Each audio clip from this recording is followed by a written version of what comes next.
We will have presentations followed by a slot for Q&A, in which all of you will get to ask your questions, or if you throughout the session also have some comments or questions, please drop them in the chat option here and we will be able to take that up. So it's my pleasure to introduce the speakers here that we have today. We have Axel Cox, who's the head of technology transfer at Kiel University in Germany. And we have Dr. Srihari Upadhyay, who's the Chief Executive Officer of the Manipal University Technology Business Incubator in India, in Manipal. So first we will have the presentation from Axel Cox and followed by Dr. Upadhyay. And like I said, Q&As, we can take them at the end. So let me introduce Mr. Cox. Axel Cox is a very experienced technology transfer and licensing professional. He is heading the TTO, which is the Technology Transfer Office at Kiel University. He's the vice president of the German Association for Technology Transfer, which is called the Transfer Alliance in Germany, and holds also lecturing positions at several universities at the European Union IPR Help Desk. And he has also founded a drug development startup called Elexopharm GmbH. Over to you, Mr. Koch, and we're looking forward to your presentation. Thank you so much.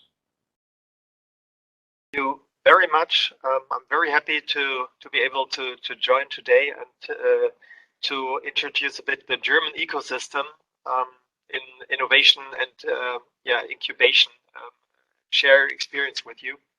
I'll start to share my slides and see if it works. I hope so.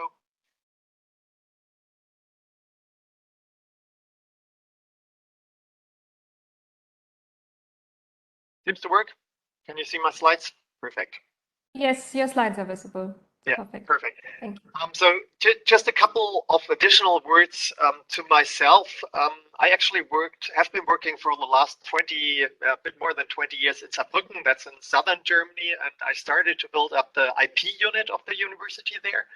Then, as it was just mentioned a minute ago, I co-founded a life science startup, and so got to learn the world of startups a bit, and I very much like that. The startup was quite successful at the beginning, but then not that successful anymore. And so I changed sides again, went back to the university and started to reorganize the entrepreneurial support system at Saarbrücken University.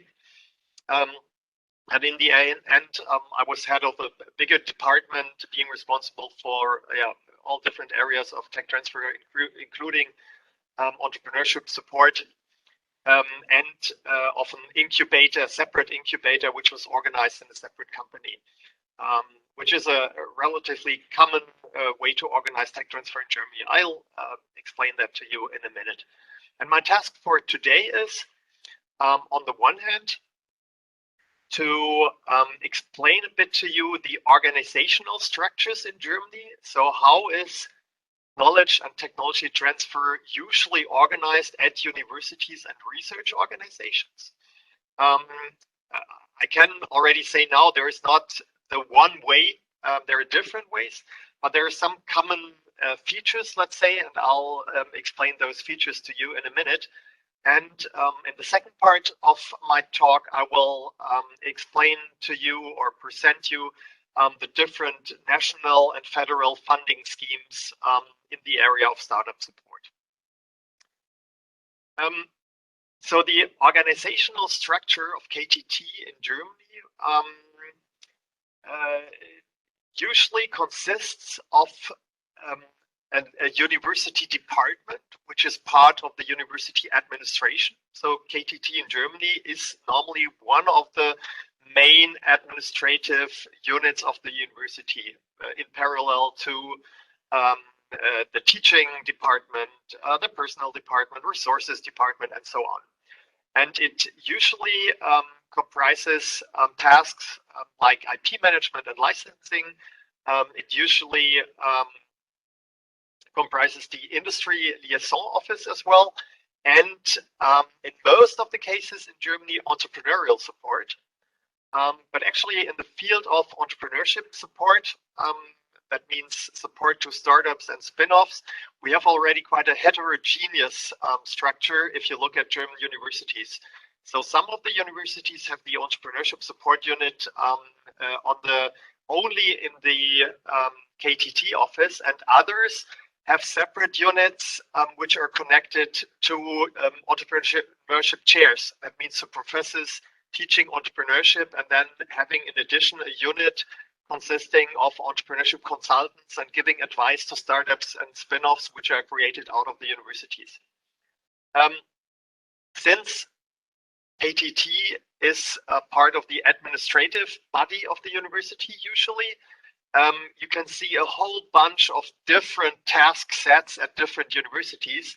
So in my case, in Saarbrücken, in addition to the three main tasks I just mentioned, the Career Center was part of the KTT, the Science Dialogue Unit was part of the KTT, but that's really different from university to university. What we have experienced in the last, I would say, 10 to 15 years is that administrative structures at German universities, these are relatively loaded with bureaucracy. So procedures are quite long. You have a lot of different decision levels which you have to pass before you can get a final vote. And that has made tech transfer relatively difficult since, especially in the startup world, you need agile management, you need fast decisions. And that's the reason why many universities and the big research institutions in Germany started to establish own transfer companies for the more profit-oriented activities in tech transfer. And that is mainly licensing. It is shareholding, in case universities hold shares in their spin-offs, which is true for, I would say, maybe 10 to 20% of the German research institutions and universities. The others normally rather do only license contracts, but do not take shares in startups and spin-offs. And in addition to those usually 100% subsidiaries of universities, we have the so-called patent marketing agencies, which have been created starting in the year 2002 when the German inventors law was changed. Before, professors could do with their inventions whatever they wanted to do, and in 2002 that was changed, and now universities can act like private companies. They can claim the inventions and exploit the inventions and then share the income with the inventors. And in order to organize that licensing business in all federal states in Germany, the so-called patent marketing agencies were created, which are responsible for the evaluation and the commercialization of inventions and patents. And those company-like structures allow more lean decision structures. They have clear taxation mechanisms. I don't know how the situation in India is, but taxation at universities is a really big problem in Germany. So the question, in what case does value-added tax has to be charged? What happens if commercial income is quite high and the main task of the university, which is research and teaching, becomes more, I would say, second priority. And so we have a lot of legal burdens, compliance burdens, and so on. And in that company-like structures, the system allows those lean decision structures and make the financial administration a lot more, I would say, lean and easier than in the university itself. So I would say the typical German medium to big size university has, as I just presented to you, that internal tech transfer unit and at the same time an extra company for the profit-orientated activities. What is really different from university to university is the way those companies are run. So sometimes they are 100% daughters of the university. Sometimes they are only 90% or 80% subsidiaries, and the other 20% are in the ownership of private companies or of regional credit institutes and so on. And I would say the degree of personal overlap between those tech transfer companies and the university tech transfer office is quite different. So in some cases, there's no personal overlap at all. I very much recommend to have a total overlap, so to have the same management within the internal office and within the company in order to have a strategic, I would say, streamlining of activities so that you don't have a conflict of interest between those two bodies. That's how tech transfer units are organized within the research institutions and universities. On the national level, we have the National Association of Knowledge and Tech Transfer, the Transfer Alliance, which brings together all the KTT offices and companies being active in Germany, trying to be contact person for politics, for the national government and so on. It's the so-called Transfer Alliance, and I'm the vice president of Transfer Alliance. What we have established in addition to Transfer Alliance is a national web portal called Focus Transfer, which offers a lot of information, a lot of news, new structures at universities, success stories, and so on in tech transfer, in order to bring the community together and in order to, let's say, establish a kind of quality management system. We offer training opportunities, workshops, and so on as well through Focus Transfer.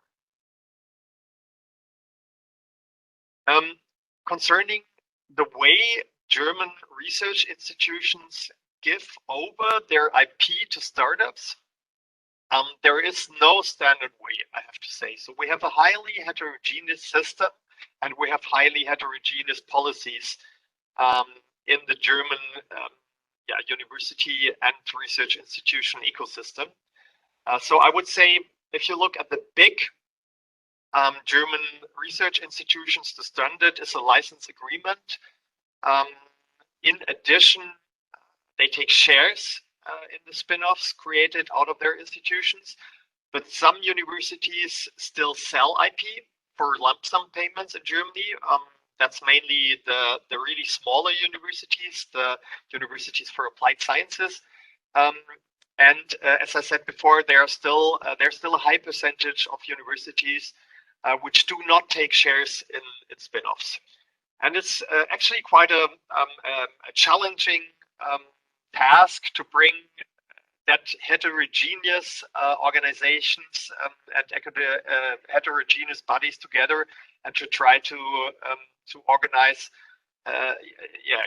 good policies and good workshops for all the different actors being active in that field.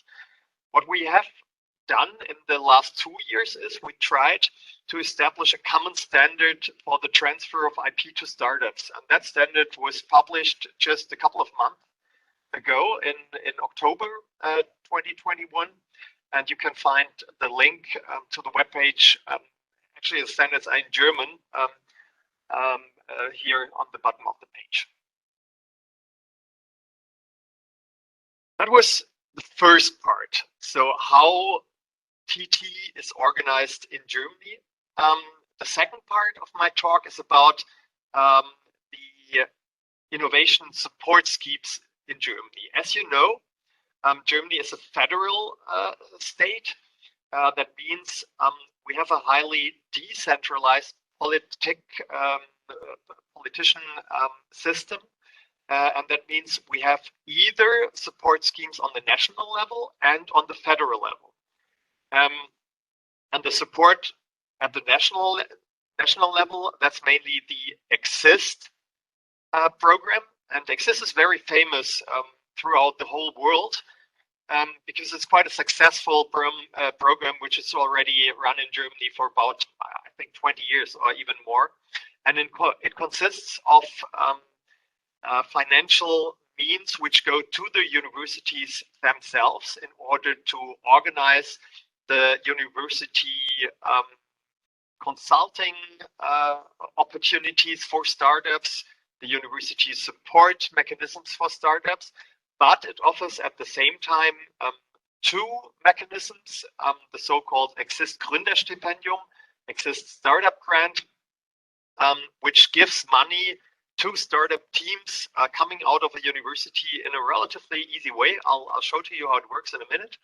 And on the other hand, the Exist Forschungstransfer, research transfer, which is relatively competitive, but very broad mechanism, offering a high amount of funds, so up to €1 million more or less, that you can get in order to validate and further develop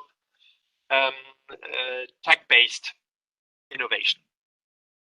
The Exist Startup Grant, I would say, is mainly targeted at universities and scientists which have, I would say, innovative technologies, but not deep tech startup projects. So projects which can be realized in a relatively short time and which do not take a lot of money, but which do take quick decisions. So the startup grant can be asked for in a really small and low-level procedure, and you normally get an answer within a couple of months, let's say 2 months, and then you can start the program. And the program consists mainly of a personal funding of a grant going to the startup team. And the startup team usually consists of 3 people, 3 persons, with a heterogeneous background, so technical people as well as business people, and they get a monthly funding which has the amount of €3,000 if you have a doctorate degree, €2,500 for graduates, and €1,000 for students. And the program is for 12 months. And in addition to that personal grants, you get a bit of money for material and equipment, up to €10,000 for solo startups. That means startups consisting only of 1 person, and for teams, maximum €30,000, plus coaching, funding for coaching up to €5,000. As I said, that's a really, I would say, very low barrier tool which can easily be gotten, and so it's a very good way in order to start a small startup out of a university. On the other hand, we have the so-called, oh sorry, I've here some pictures, but I'll skip those in order not to lose time. On the other hand, we have the second tool, which is the so-called Exist Forschungstransfer, the Exist Transfer of Research, which is quite a, I would say, a heavy tool, giving the startup teams quite a lot of money. I told you, could be up to €1 million. And that means that the startup team is officially employed by the university or by the research institution for a certain amount of time. Usually it's up to 18 months with normal employment contracts. It's a full funding, that means 100% funding. It's quite competitive, so it takes about 6 months to apply for the program and to get the final grant. So you have a bit of preparation time, but then you get a relatively good funding, as I told you. And it has a second phase, which takes place already in the company. So the first phase is inside the university, 100% funding. And then you found the company, you start your real business activities. And even for that second phase, you still get a relatively high funding, which is usually 75% of the start funds you need. And the remaining 30% have to be acquired by other sources such as private investors or public investors, or whatever. Here an example of one of those companies who came out of the Exist Forschungstransfer. It's a company based here in Kiel, doing speech and audio processing software. I would say Exist is, with those two schemes, is the main funding scheme for startups in the pre-seed phase at universities. And it's quite successful, but what we have seen in the last years is that still there is a need of other mechanisms, other activities, especially concerning the PhD students at universities. So we see a lot of startups in Germany coming out of the student community and some professors doing startups, but out of the PhDs, which consist a relatively high percentage of the university employees, we haven't seen a lot of startups. And that's why a couple of years the program Young Entrepreneurs in Science was started. It's a national program as well, organized through the Falling Wounds Foundation and financed by the Federal Ministry of Education and Research, in order to give more support to the PhD students to start thinking about founding their own company. It consists of 2 days workshops. Yeah, see the names on the bottom of the slide, from PhD to innovator, from innovator to business. So it's a step-to-step process. At the beginning, it was in presence. Right now, it's all made digitally, and it works actually quite well. So I'm part of the commission who is just about to evaluate that program, and I have to say it's very successful.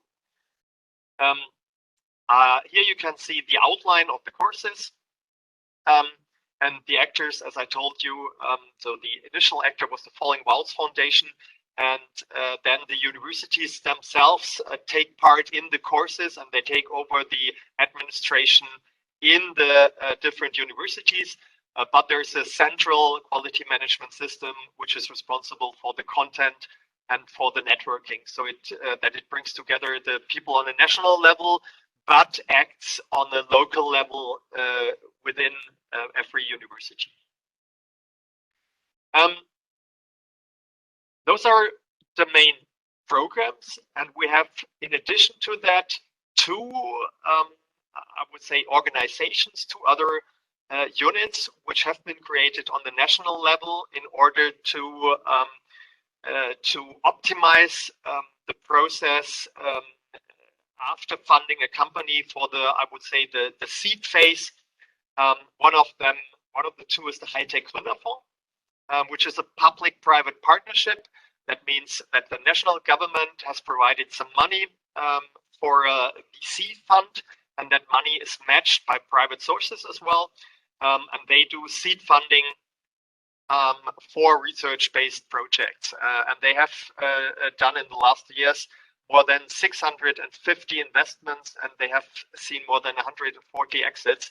So I think it's a good example for a well-working public-private partnership in the area of VC funding for first phase startups coming out of research. And the second instrument, which is a relatively new instrument, is the so-called Sprint Agency. So I've told you at the beginning that we're having some trouble with bureaucracy in Germany. So we're quite, we have heavy administrative structures, which is a good thing on the one hand. So everything is well organized, but it takes too long.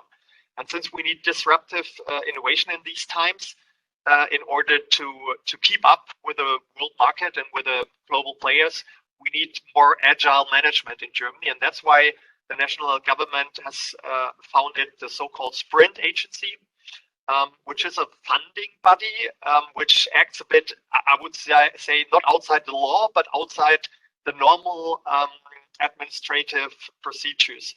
So they have relatively flexible funding instruments that they can apply, and they have very short evaluation of selection processes in order to find disruptive ideas coming out of research and to fund those ideas. What we see is that they are having trouble to be compatible with the German bureaucracy. So the idea was to be very, very agile, but then on the other hand, we still have some legal burdens which you just can't get away from, and that's why in the new agreement that the new government in Germany just has signed,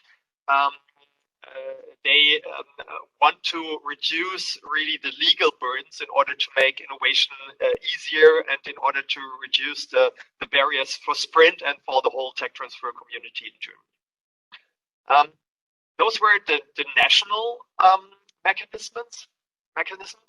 On the federal level, I would like to show you the example of Schleswig-Holstein. That's the region I'm living in right now. I have to say that the federal mechanisms are very different from federal state to federal state. We have federal states which are very active in technology transfer, like North Rhine-Westphalia, like Bavaria, and we have others which are a bit active, like Schleswig-Holstein, and some more which are, I would say, not active at all. It's not, it's wrong, but which don't prioritize technology transfer. In Schleswig-Holstein, we have an additional grant. It's a bit similar, actually, to the Exist startup grant, but the process is even easier and smaller than the process on the national level. And the target startups are a bit broader, so it doesn't have to be tech-based and so on. It gives you a bit less money, but the process is easy as well. So the idea is a bit in the very first phase to, as our minister says, spray and pray, give a little bit money to a lot of people, and then in the next processes to be more selective, but give more money to successful startups with a good team. That startup grant is supported by consulting, at the same time by workshops and so on. So there are accelerator programs connected to that, and there is a networking platform which brings together all the teams which profit of that grant.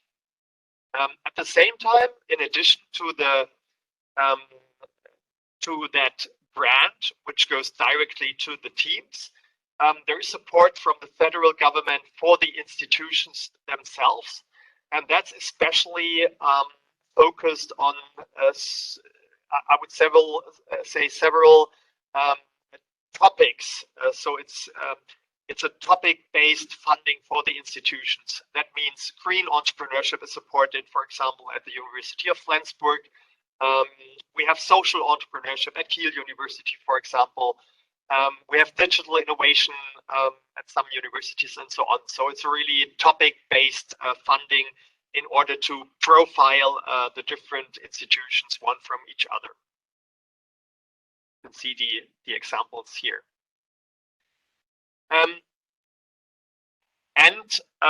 That federal funding brings together all the institutions on a national, not on a national, on a federal platform, which is supported by media schemes as well. So we have relatively good social media activities and things like that. Startup podcast on the federal level in order to get a high degree of public announcement and awareness for the activities. So that's what I wanted to present to you. So I would say in 2 sentences, tech transfer is organized in Germany through university units, which have an outside company in addition to that to perform the more commercial activities.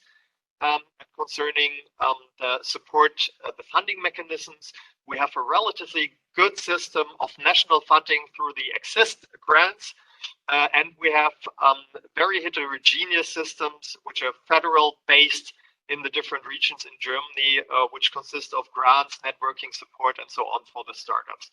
So it's quite a complex system, to be honest, but it's quite a successful system as well. Thank you for your attention, and I very much look forward to your questions after the next presentation. Thank you so much, Mr. Koch. That was a wonderful overview on the entire system, and I like that you broke it down in terms of national schemes and also federal schemes, because that can be different and confusing for stakeholders from the outside. So once again, thank you so much for taking our time, and we will head to the questions later. Now I would like to move to the next presentation that we have, which is from Dr. Srihari Upadhyay, who's the Chief Executive Officer at the Manipal University Technology Business Incubator. I would like to shortly introduce him, and then Dr. Upadhyay, you can take over with your presentation. So he has been the CEO of the Business Incubator for the last 4 years at Manipal, and is responsible for strengthening the entrepreneurial ecosystem at the MAHE, as it is known. His multiple tasks include incubation-related programs, but also managing programs which are from the government, such as the NIDI IER, and also interaction with stakeholders and conducting various programs of technology development and entrepreneurship. He also has 25 years of teaching experience and has guided several projects and has many conference papers and journals written. And he is a member of the IT and Startup panel of CII in Mangalore in South India. We're very happy to have you here, Dr. Upadhyay, and always a pleasure to work with MAHE. I would like to open the floor for you for your presentation. Thank you so much. Thank you, Adishi, for that introduction. Let me share the slides.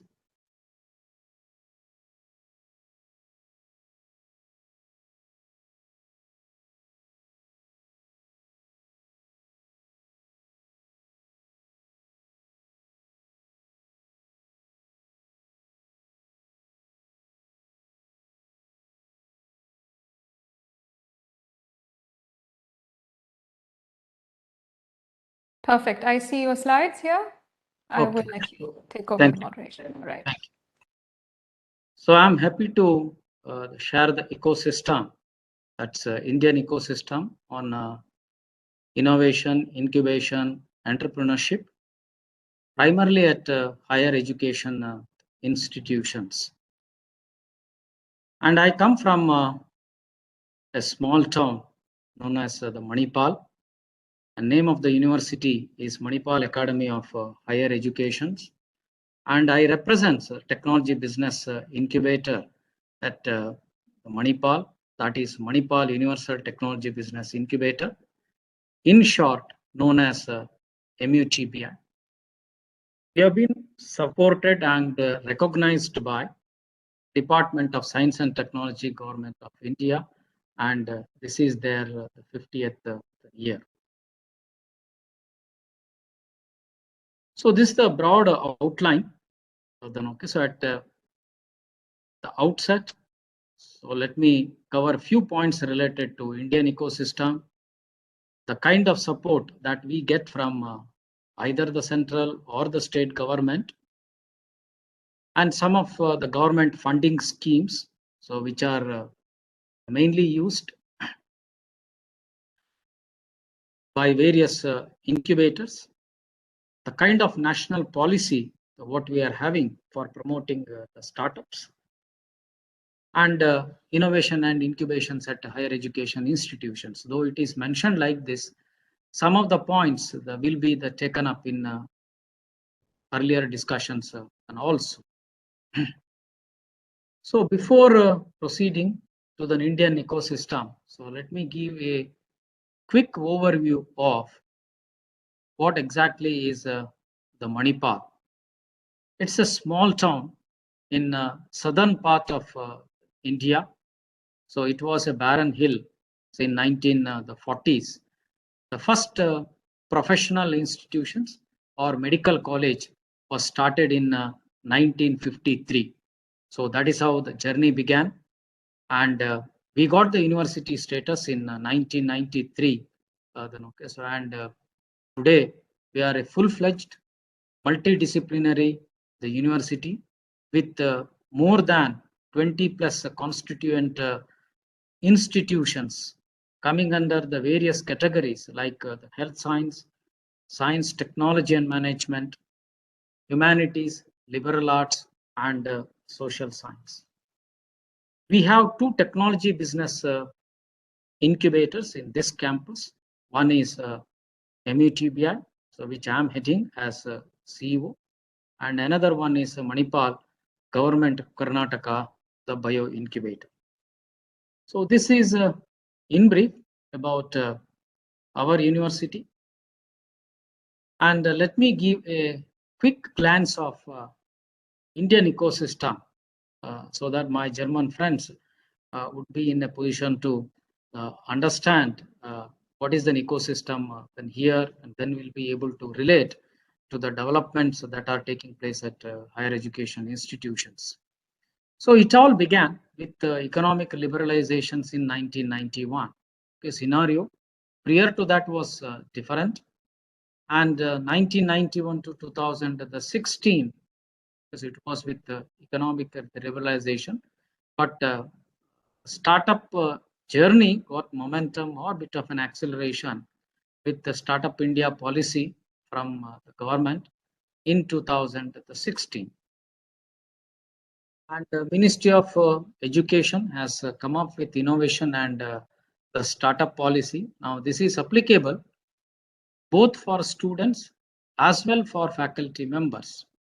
So in 2019, and today we have more than 50,000 plus startups. In that, 10,000 plus are tech-based startups. And interesting point here in terms of number of the unicorns, and of course the way back, the target was by 2025, we need to have about 100 unicorns. Now you yourself can project when we'll be able to reach this. As of now, it is 77.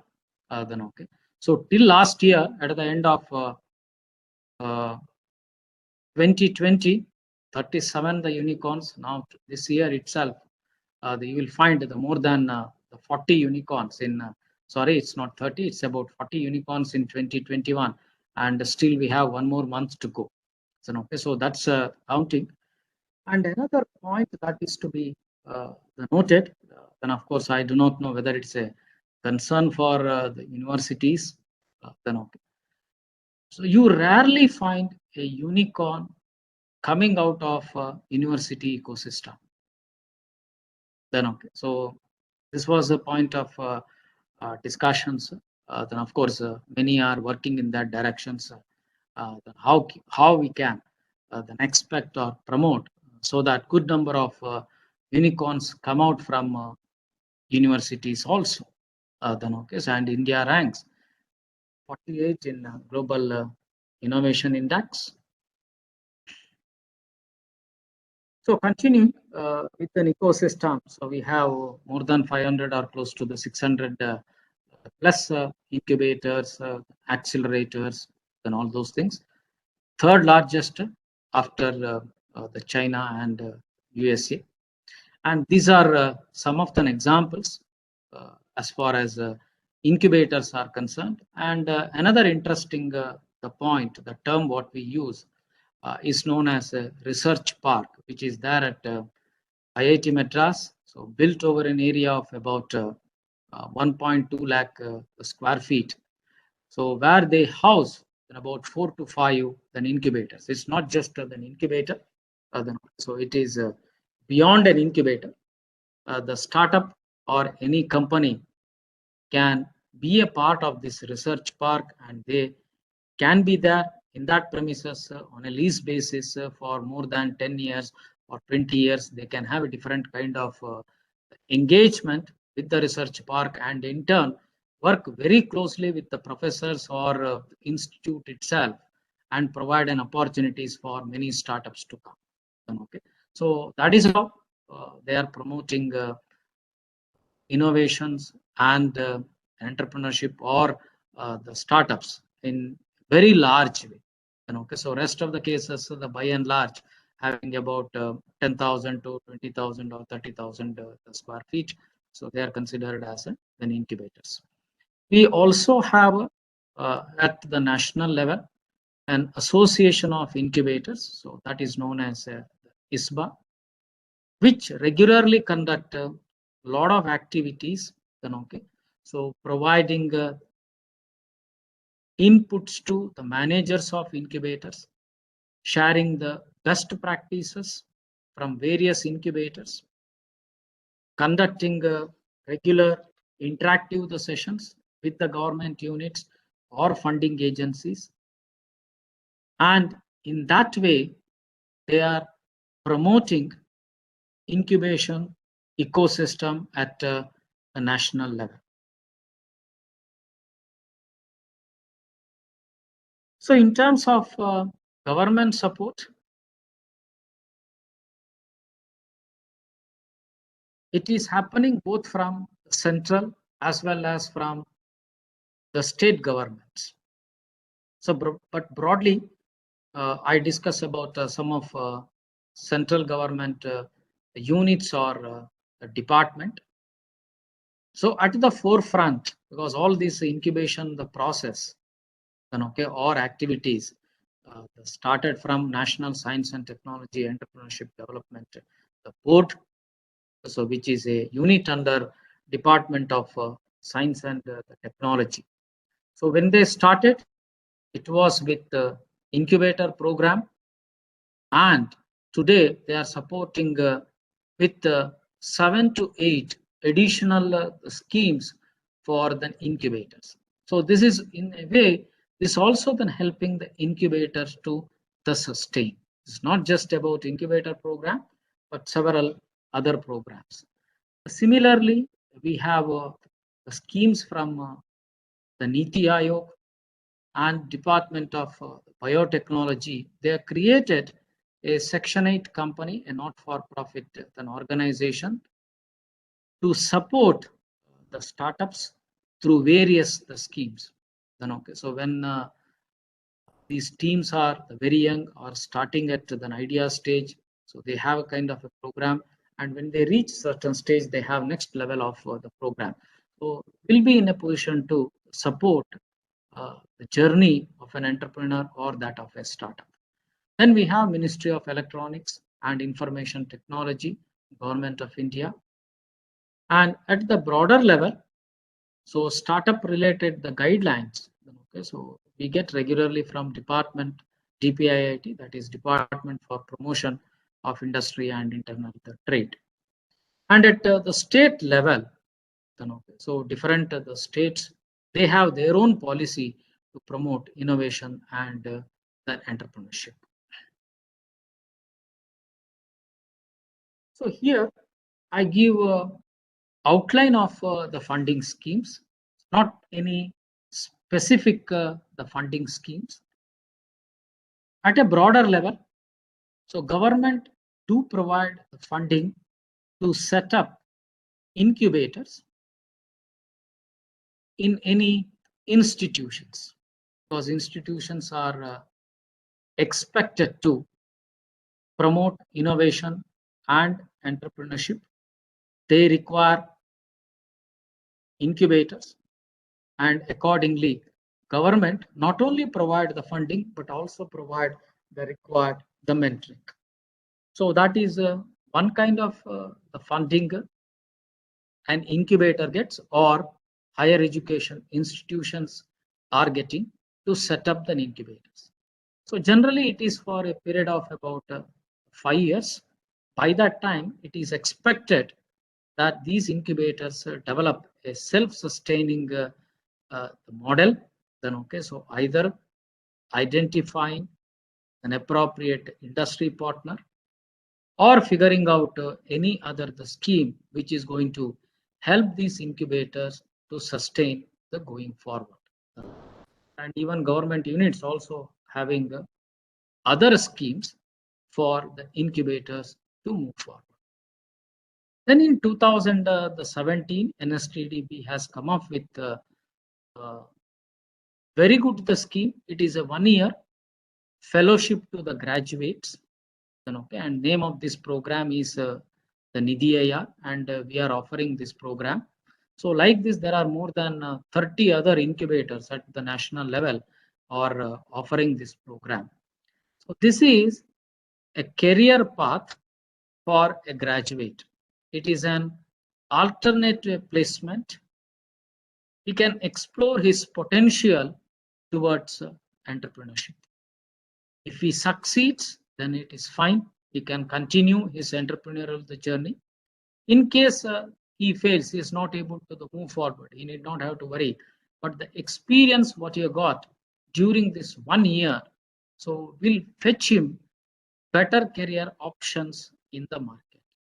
Okay, so, but by and large, this scheme will be useful to all those who are aspiring to become an entrepreneur, because sometimes the basic question arises immediately after my graduation, what is the next? Then okay, sometimes the family forces you to take up a job, but you are very much interested in taking up an entrepreneurial journey. For such candidates, this is a very good options. Then for an innovator, so there is a grant scheme. It's up to about $15,000 to develop the proof of concept. It is for a duration of 18 months. Candidate could be founder of a startup. He may be having a startup, or he is an individual, but he aspires to become an innovator. But what is important is he has to come out with a physical product. Okay, so this is not applicable for any software development. It has to be for a physical product. Now, at the same time, the startups during their journey, they require the funding. Okay. So some of the funding schemes are applicable for the startups, apart from the investment coming from an angels or the VC fund. That's a different one. But here I mainly highlight about government funding. So it varies depending upon at what stage the startup is looking for a funding. Then okay. So startup grants 70,000 for idea to proof of concept. Now this motivates many to have the startups. If their idea is convincing, committee has approved, they need to have the startup. Startup is going to get the fund. So next level of the seed support, but this is against the equity or in the form of a soft loan to any startups. So quantum of the funding may vary from about 30,000 to $3 lakh, but aim is towards commercialization. Either the startup has to proceed with product development, looking at commercial aspects, or scaling up existing the business. They are already in the market and they would like to scale up. So this is mainly meant for this purpose.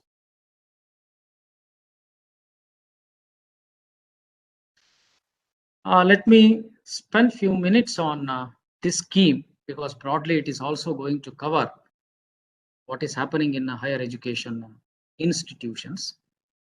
So prior to 2019, there was no specific policy for faculty members who are interested in taking up entrepreneurial journey. So the scheme or the policy existing was mainly for the students. So, but this schemes covers both the students and the faculty member. Chairman of the committee, Ashok Junjunwala, he himself is an entrepreneur. And okay, ever since he started his career way back in 1980s. So that is how he got those kind of experience and able to build a research park at IIT Madras. And based on his experience, he headed this committee and came out with the policy at the national level.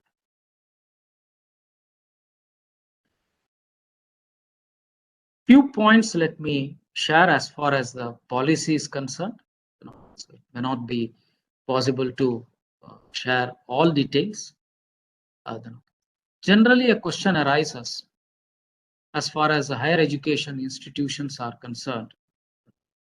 So from where we are going to get the funding. So policy gives a broader outline. So 1% of the annual budget could be used for innovation and entrepreneurship. So generally, majority of the higher education institutions spend quite a good amount. It may vary from about 4-5% to about 10-12% towards the research. Within that research, so 1% could be earmarked for innovation and entrepreneurship. If the institute is wise enough taking a call on this, and that investment is done appropriately, probably they reap the benefit after several years. So when they get the equity valued, then the same funding could be used for additional the facilities in terms of developing research facilities. So that is how the one can complete this the cycle. And having a 24/7 incubation facility, semester break for the students, sabbatical for faculty. So though some of these points are there, but it is not used extensively in majority of the institutions. Some institutions, these practices being followed. Of course, we are in the initial stage. All these things will mature over a period of time. Okay. And another important aspect is IP or the product ownership. If these things are works are carried out as part of the startup, then ownership lies with the startup. Even funding the schemes promote these points. Okay. So in a way, it is encouragement to the startups. Then of course, sometimes you find a thin line. Then okay, so where is the overlap? If certain works are carried out at institute level, then okay, so how the IP is shared, each institution will have its own policy in this regard. So developing a culture of money is not free and is risk capital. Of course, so these are the mindset. They are to be developed over a period of time. Then okay, as far as the faculty are concerned, research at institute and startup work to be a separate one. So, okay, these are some of the clear-cut guidelines. And institutes offering several courses related to innovation, entrepreneurship, technology entrepreneurship, or technology, the development, IP, okay. So go-to-market strategy. So like this, you will find a number of courses, and it also encourages to have collaborations or multidisciplinary or interdisciplinary approach. And another important aspect, what is clearly highlighted, is commercial success. Meaning of saying commercial success, what is the valuation of the startup, and through that creating a wealth. Okay. So nowadays we use different the metrics in the sense we have an IP or we have developed the product, we have raised to so much the amount. All these things are fine, but at the end of the day, there has to be a commercial success. So policy clearly says moving forward is the only one parameter that will be used as a measure of the success. Then some more points related to innovation and incubations. So it all started in somewhere around 2000. Even before that, we used to call it as a STEP, Science and Technology Entrepreneurship, the park. But later, we switched over to the terminology of the incubators. Today, we call these supporting units as incubators.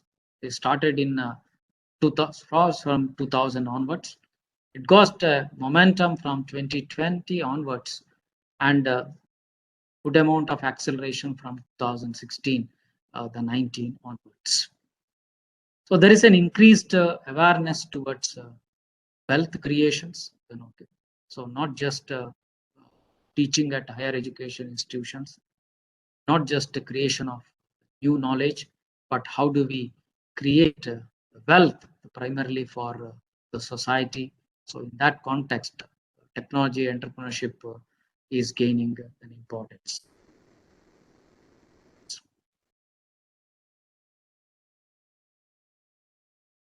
innovations, institutions, Atal ranking for institution innovations, the achievement. This was started in 2019. So that's also a motivation for higher education institutions. And the students, they work either on their idea, okay, forming a team, or sometimes they work with the professors. Professors will be carrying out a research. If the professor finds, okay, there is a good amount of commercialization possible, then okay, he will be having the students right from the beginning. Okay, students can work with the professors and take the story forward when it comes to the startup formations and commercializations. So there is also a track on entrepreneurship for the students, in the sense it could be a minor specialization. Students do take about 4 courses and also carry out their project, the name of technology development or startup formations, go for commercializations, all these things. Then okay. So slowly, so these things have become part of the academics. It's not that additional work the students have to do. It's also part of their regular academics. So there is a credit or a weightage as far as these courses and projects are concerned. Because of this national policy, on innovation and and startup, importance is also given to faculty driven the startups, because when the faculty are carrying out the research, able to figure out the value for an IP. Okay, and just to name a scheme that is from the BIRAC, it is known as Biotechnology Ignition, the grant. So these kind of the grant are applicable only to a startup. At the time of the applications, one need not have a startup. But so once you get a grant, the grant will not come to an individual. So okay, even if you are a researcher, you convince the committee that you are able to develop proof of concept towards a new product, then okay, so grant will be provided, but one has to have a startup. Then okay, so in that way, researcher is made to think towards commercialization of some of the product. The startups do bridge gap between industry and academia, because they are very well understood the pulse of the industry, and also what kind of technology or what kind of resources are available at institutions, and how best these things can be used. And by engaging the students and offering them the internship, then okay, so they bring down the cost of operations at the startups. So that is how they leverage the advantage associated with an industry and academia and move forward. Finally, the last point, if at all we are looking at the success, few institutions are able to succeed in this, but we have a long journey as far as this model is concerned. If you are looking at the success, then ideally the faculty will bring a width of knowledge, then okay, his know-how towards the technology, the development, but somebody has to execute. Okay, so it could be a student or an alumni, because they bring those kind of expertise. Okay, it may be, if it is an alumni, they can also bring finance. They can also bring the network to take the story the forward. So of course, the industry will help when it comes to implementations or kind of manufacturing facilities that are required. So ideally, then okay, so we are looking at the model of a startup. So where faculty are there, students, alumni are there, and industry is also involved. Then okay, so these are the challenges. Then okay, so that we have going forward as far as success is concerned. Okay, so I think with some of these points, then okay, so I would like to conclude. Then okay, I hope audience they got overview as far as Indian higher education institutions are concerned.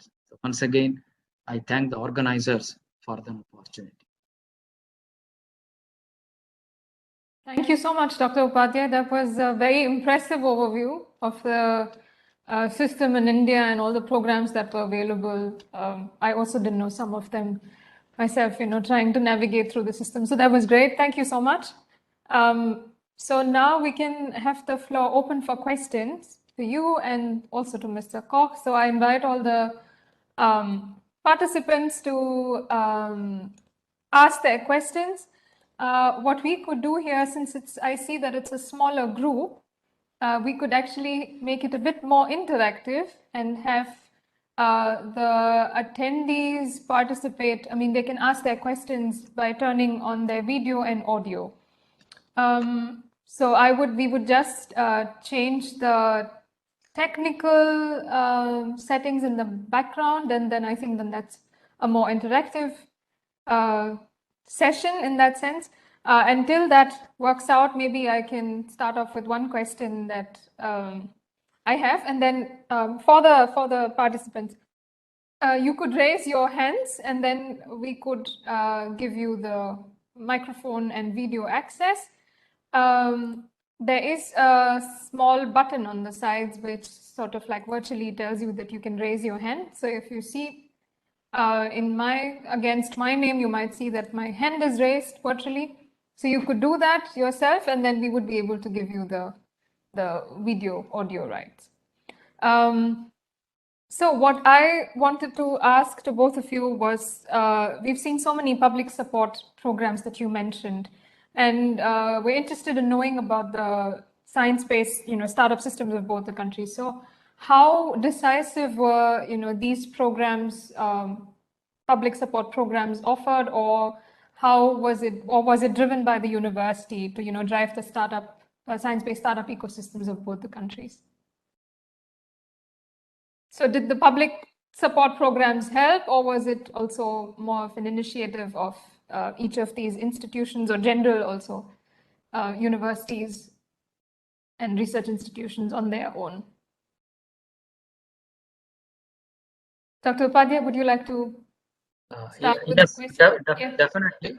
If you are looking at some of these programs, maybe I can take or mention about Nidhi EIR, that is Entrepreneur in Residence, so which we are running since 2017, and so far we have supported 39 the candidates, and in total around 19 startups have been formed, and put together these startups were able to raise about 5 crores of the funding.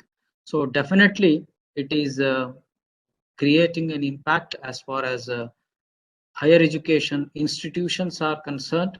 Even some of the students who are about to graduate in any academic year, so they look for some of these the programs, because the kind of opportunity they get in that 1 year will be useful to them. So once they complete this program. So there is also then another program, so that is the Nidhi Prayas, which we are going to commence from this year onwards. So immediately I will not be able to provide much details, but even otherwise this is be offered at other incubators, because it is towards the product development. What is happening at higher education institutions, not just individuals developing the product, but if around 10 to 12 teams are there for a duration of about the 2 years, so that know-how that institutions gets in general about the product development is the tremendous. So some of these knowledges could be translated in the form of the small or simple courses, so that others will also get the benefit of know-how about the product development. So in that way, so these programs help the higher education institutions. Excellent. Thank you. Thank you so much. Mr. Koch, would you like to take the perspective from Germany on this question? Yeah, sure. Thank you. I think in Germany, from the point of view regarding the actual mechanisms and instruments we have a relatively good and successful system. But what is still a problem is, on the one hand, I think we have some kind of a mindset problem. So Germany is not an entrepreneurial country, and we're struggling a bit. So we are historically more an industrial nation, and people are not self-employed, they are employed. So we have the mechanisms, but we don't have that culture to create companies and to regard failure as something normal. So yeah, that's part of the problem. The other part of the problem is the bureaucracy problem. So, I mean, we are very famous for good structures, good procedures, and that's really true. But when it comes to startups, and you have to be a bit flexible. You have to take quick decisions. That does not really fit to the normal administrative procedures, and that's something we have to change. The mechanisms and schemes themselves I think are good, and they are working quite well. Okay, that answers my question. Thank you so much. I would like to ask the audience if anyone has any questions here. You could raise your hands, or if you're comfortable, type more. You can also type that in the chat. We have the microphone option available for you to ask your questions. So we have time now. Also, if there are any comments or you need more information on something, you're welcome to ask that now.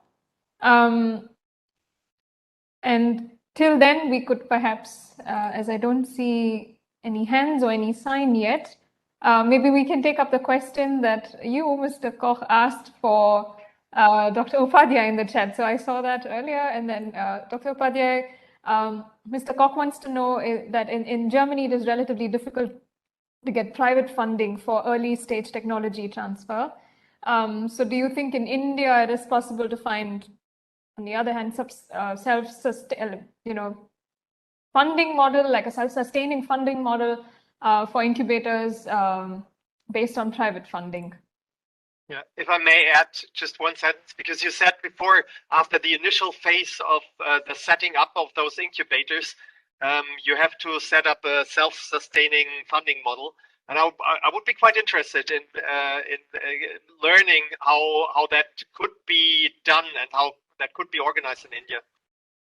Yeah, and maybe I can add another question here, which just came in, and then that goes in the same direction as to how founders can finance their own project if they don't have any grants that are given by the government. So how do they go about that? Okay. So there are the two part here. First, let me address as far as funding to incubators are concerned. Now, if you look at the majority of these incubators, they are part of higher education institutions. Okay, so when we say that higher education institutions, so there will be some kind of a legal entity or a trust which will be running the units. Now, when you say that any other the private player is interested in becoming a part of these incubators, they may be able to provide the funding. But other aspects in terms of what kind of expertise they will be bringing in, and whether the scale of operation is such a large one, so that it is quite easier for these private players to become part of these incubators and take these things forward. Now, if you look at any of these models, either these private the units, they provide some kind of the CSR the support, then okay, so that is in another way corporate social the responsibility. They support the incubators, but generally it is not in terms of they are becoming a part of the incubators. They are like the investors. Then okay, so incubators will have the self-sustaining. So generally, these institutions they provide the required support to any of the incubators. So once they complete the initial the phase, and they also look for the additional funding from the government. So that is one part. Now the second one, the Nadishri, you mentioned about the startups. They are looking for the funding. See, if it is initial stages and small amount of funding is required, and they will be able to make a revenue within another 6 months or 1 year, yes, they will be able to invest on their own. But especially if it is related to the medical devices where the journey is quite large, then okay, so if it is the 5 years, the 6 years, then it will be extremely difficult for these individuals to put their money. Okay, so they generally they look for the one or the other kind of the grants. Got it. Thank you. We can move on to the next question that we have, and then there are two things that go together. So we had a question which said that how do you support startups and innovators from markets other than India? I mean, do you have something like this in place? Are you planning on this? And I mean, in a general outlook also, are you planning, what are your internationalization activities? Are you hoping to do something? Does there exist already something? So maybe each of you can give us an answer on that. You can start, Dr. Upadhyay. Okay, fine. At present, only one of our the startup is carrying out clinical kind of the study in European countries, because we have a presence in other countries in terms of our alumni network, in terms of other kind of institutions. Then okay, so connecting some of the startups is not a problem for us, and at the same time we are open to these things. Recently, our other incubator, that is the bio incubator, so they ran a program with one of the universities from Canada. But as of now, I won't say that we have a very large number of the global the startup related the programs. It's as of now, it's not on a regular or a continuous basis, but we have just started. Okay, so we are open to this, and at any given point of the time, okay, in case our the startups do require some of the connect through our network, we'll be able to provide them. Right. So then this is the right platform then for Yes. German incubators to connect with you. Right. Yeah. Perfect. Thank you. Yeah, maybe I can add 2 sentences concerning Germany. So my personal experience is that on the institutional level, it's quite difficult to help single startups to go international, since if you want to establish a sustainable relationship to incubators in other countries, you normally need a fit in topics. And since in my universities, I mean, we have maybe one biotech every 2 or 3 years, we have an IT startup every 2 or 3 years, and so it's quite a large bundle of different topics. That makes it quite difficult to establish sustainable relationships.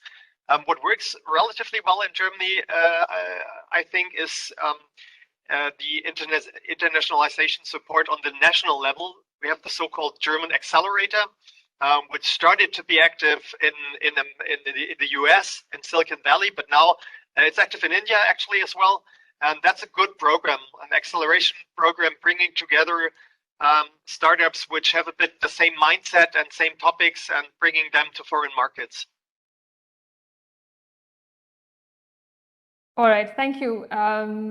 Yes, German Accelerator we're also familiar with. They will also be hopefully on this platform the next 2 days.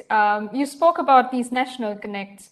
I'm curious to know how these incubators are connected also in the European Union. I mean, within Europe, how are the networks there?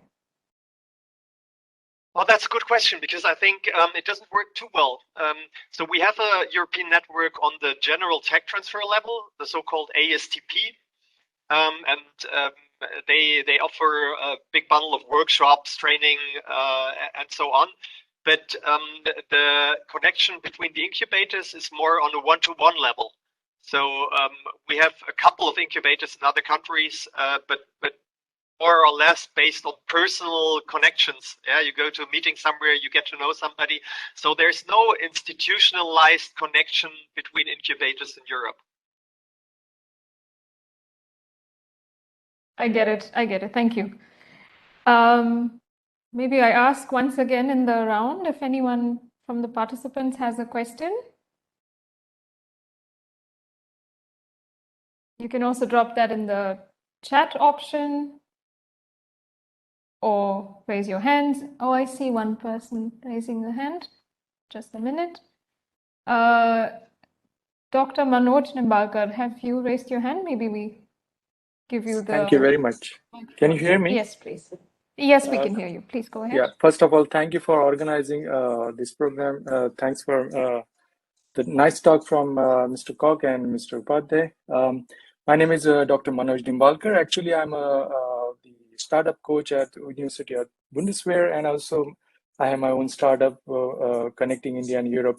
So mostly when I worked in this sector of connecting the German startup to the Indian ecosystem and the Indian startup to German ecosystem, mostly the problem was of funding, because at the early stages, what those startup basically, they have a lot of, they need some funding. And that was my question basically, how is there any kind of a program that India and Germany is working on to support such kind of initiative to accelerate their startup in different market? And how do you think that if not, then how the private ecosystem and the public ecosystem can come together and support those startups? Thank you.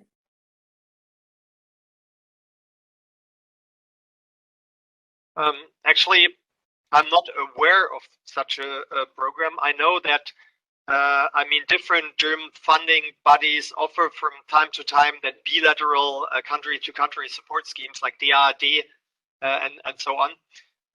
But concerning startups, I think it's only the German Accelerator. At least I'm not aware of other programs, and the German Accelerator does not offer funding. I mean, they connect country to country, and they bring startups from one country together with companies and investors from the other country, but they don't provide funding for that kind of activities. That's just done through the normal funding schemes.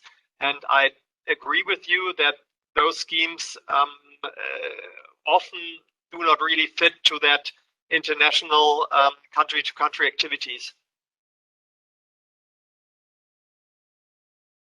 Thank you, Mr. Cox. Maybe I can add a note here on, there's another program called GINCEP, which is the Germany-India Startup Entrepreneurship Program, which is also partly from the BMWI from Germany, and they offer also market connects, market access. They do a lot of delegations and then connect also investors and startups from both the countries. So maybe that's something you can also look at. Sure, thank you very much. Yeah, that program I know about it, but they do not provide any funding to accelerate or to find a market product fit or something like that. So that's one of the main pain point for the startups, to be honest with you. Right, right. Thank you. Dr. Upadhyay, would you have any input here? Nothing. The specific one is already discussed by the coach. Okay, fine. All right. Okay. Then maybe another question which comes, I see an internal question coming in to Dr. Upadhyay. How is what is the role of science-based startups in the entire Indian, innovation and startup ecosystem in general? Are they, as of now, still a niche, or are they driving it forward? Science-based startups, deep tech startups. Would you have an opinion on that? Yes, definitely, because they are going to play a very important or the key role. So developing a patent, and then same could be the used under different cases, and especially if you are looking at the Nidhi IR, it is meant for the science or the engineering the graduates. And we are a technology business, the incubators. So majority of the government the schemes, it promotes the technology, the innovation. So when you are looking at the science as a broader than area, so this is the one which is considering a significant weightage as far as science-based or technology-based startups are concerned. So if you look at some of the thrust areas, so they are all coming under the categories of the science or the technology, the based. So going forward, definitely you will find a lot of opportunities, and at the same time, the scope, including the funding for technology or science-based startups or innovations. Perfect. Thank you. Thank you for that input. So last call for questions. Otherwise, we're soon going to come to a close. We will close it a bit sooner than expected. So maybe I will just go in the direction of an outlook in general for both the ecosystems. So now we've learned quite a bit about the programs in general, the ecosystems. What in each of your opinions in that sense would be future trends in these ecosystems, like startup innovation ecosystems? There's also an aspect of, like, we see nationalism and work concentration on own countries. Like in India, we have this like being self-reliant. More is happening within India. How do you see the future trend here? Like, where would you see, at the same time we want to internationalize, so where do you see the scope, and if there's a conflict in that? Okay, so if you look at the past, so maybe about 10 or 20 years, so you find a lot of scope and importance has been given to the startup by the government in terms of promoting the startups. So in a way, this has created a lot of job opportunities. But at the same time, you will also find about 95% of the startups that fail. But what is important in these cases is the kind of learnings we are having. Initial days, it may be very difficult for one to digest, or the startup founders to the digest that we have failed. What is the next step? But once it has become part and parcel of the society, failure becomes a normal. So whether you create the startup and fail, 3-4 the startups they fail, but people do get that confidence of moving forward. So what will happen once the ecosystem evolves or matures to a next level? Then you will find anybody can enter at any point of the time and he can leave at any point of the time. You will find something or another in the ecosystem to take care. So otherwise, what will happen about several years back, you have to do all those activities related to your startup. But today, it has reached a stage, you need to focus only on your expertise. Rest of the things will be taken care by someone else. That is how you will find there are many startups which support the startups itself.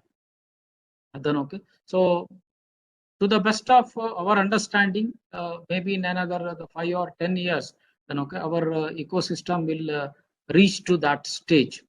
So where many aspiring to become an entrepreneur, and they don't hesitate to become an entrepreneur at the very early age, that is immediately after graduation or after 35 or 40 years. And also they take up that challenge and become an entrepreneur. And you will also find somebody taking up entrepreneurship at the age of 50, 55 or 60, because he can afford to fail after a few years.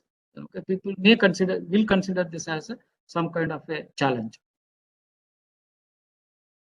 Thank you for that opinion, Dr. Upadhyay.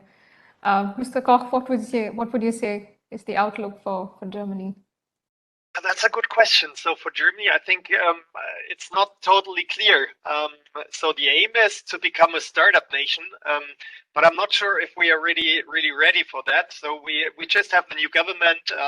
They signed the coalition contract last week, and startups play a relatively high role in that contract.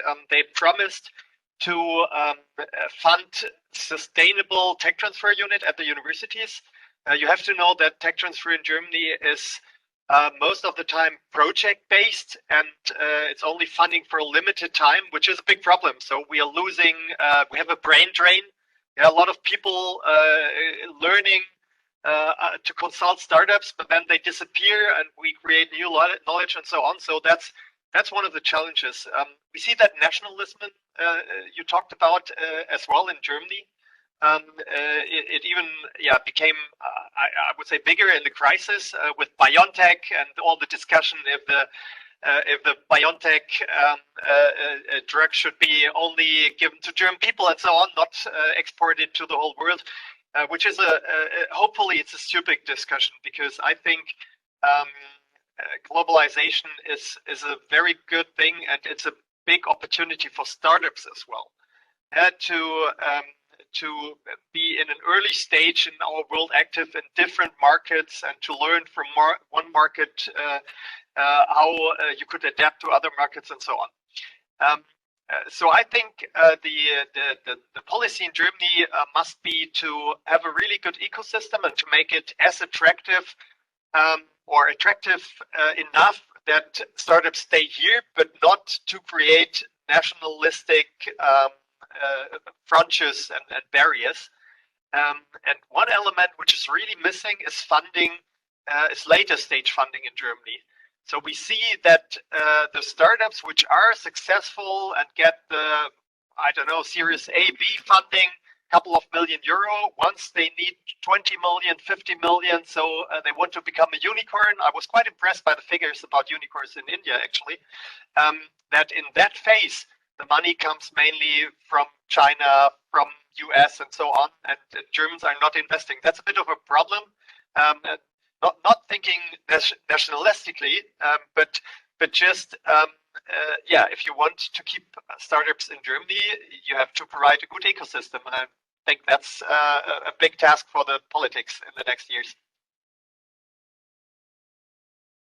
Thank you. Great points. Thank you so much. I think we've got a lot of input, a lot of takeaways from today's talks from both of you, a wonderful overview on both the ecosystems.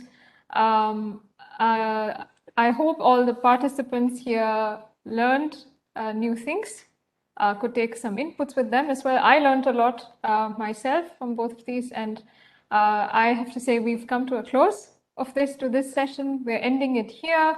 Thank you once again to the participants, to Mr. Koch and Dr. Upadhyay for taking time out to join us here. We will continue the day in about 30 minutes from now, and we will have the next session, which is a panel discussion to get to know the insights into the incubation centers and innovation centers in India and Germany, and we will be joined there by two institutions from India, two from Germany. One is the Karlsruhe Institute of Technology from Germany, and a Helmholtz Institute, which is DESI. Then from India, we will have Venture Center, which is part of the National Chemical Laboratory, and we will have the KIIT, which is also in India, located in East. So join us in 30 minutes from now. So that will be 16:15, so 4:15 p.m. India time and 11:45 CET. We look forward to having another engaging discussion with everybody, and see you on the platform the next 2 days, also in the B2B meetings. I hope all of you can go to your personal agendas, check out the institutions, and connect with the incubators. Thank you very much from me, and we will see you shortly. Bye-bye.